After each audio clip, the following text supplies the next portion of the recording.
mentioned diversity, and there was one quote that you gave in your NPR interview, which was fantastic, by the way.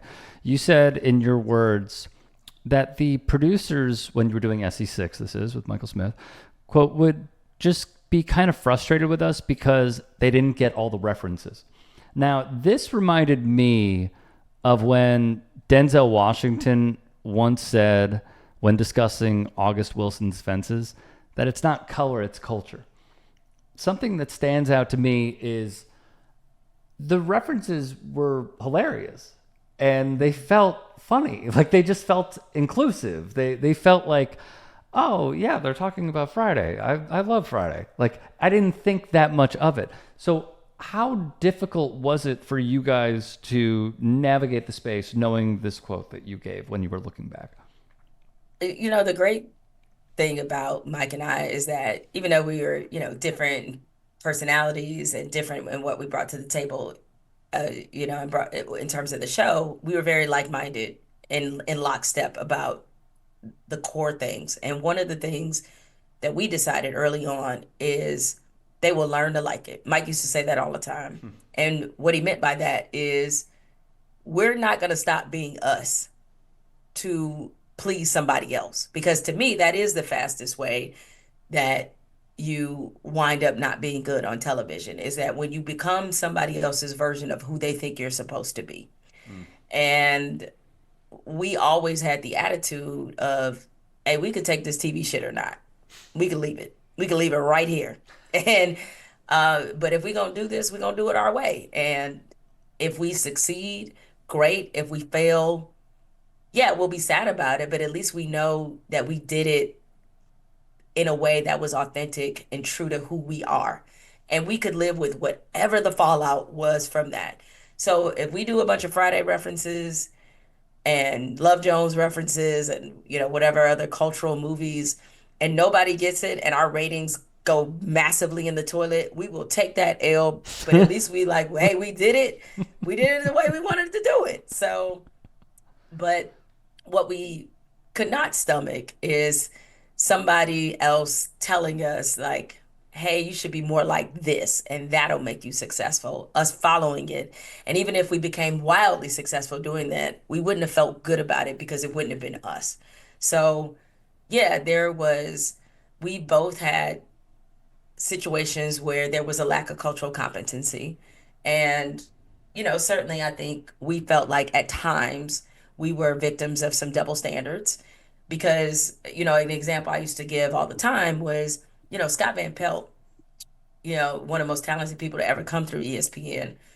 He got, he understood Black culture in a very in a very good way. And he infused Black culture in the show. And Scott wasn't frightened. That was part of honestly who Scott was and his experience. And he would tell us about college and Maryland and how he used to hang with the brothers. Like, you know what I'm saying? So this wasn't Scott trying to be somebody he wasn't. Scott knew how to play spades. So we did a whole thing where we all played spades. And it was hilarious because Scott won. him, him and Ryan Clark, man, they beat us. I was like, man, I ain't gonna be able to go to Detroit, back to Detroit, because this white man done beat me in space. And so, but Scott loved hip hop, and he made hip hop references. I mean, there's a Black choir that does his intro, Right. okay, right? And I think these are all great things, but there was no question Scott doing those things it made people look at Scott as cool. Like, oh, Scott is super cool. Like, that's so great, whatever. I can't speak to what the internal temperature was in the building, but I certainly, and I'm sure, everybody at ESPN goes through something. And there may have been people inside the building who were like, yo, Scott, we don't like this. But as far as I knew, it was generally fairly accepted. And when he designed his sports center, he was able to get this Black choir that did that. His show had some flavor to it, which is what made it good, and that was fine. And nobody tripped. Meanwhile, and by nobody, I don't just mean internally, but just even how Scott was seen by the media and people who cover sports media. Nobody tripped. This is Scott Van Pelt. Everybody knows this. Meanwhile, when it's us, then it's something different, right? So when me and Mike are making these references, when we're having on, guests like Ghostface Killer or whatever, and we're like Mm-hmm. in our bag of cultural things that we like, then it's the Black Sports Center. Then it's not seen the same that like we're doing something wrong by being connected and showing our connection to culture, which is as for us was just as natural as breathing.